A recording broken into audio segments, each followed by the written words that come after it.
Peter Bone. Mr. Speaker, in June 2016, the country voted to leave the European Union. In February 2017, this House voted by a majority of 384 to trigger Article 50. The Prime Minister in this House has said on 108 times that we will be leaving the European Union on the 29th of March. Last week, 2/3 of her MPs voted against any extension to Article 50. Prime Minister, if you continue to apply for an extension to Article 50, you will be betraying the British people.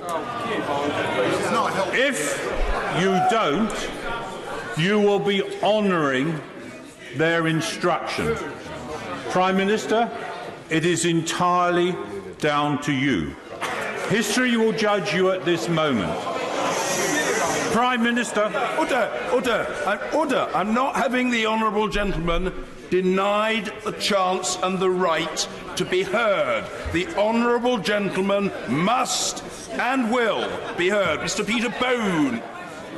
Prime Minister, which is it to be? Can I thank my honourable friend has been consistent in his challenging me on the 29th of March date in Prime Minister's questions and in statements and indeed in debates. I have always wanted us to be able to leave on the 29th of March.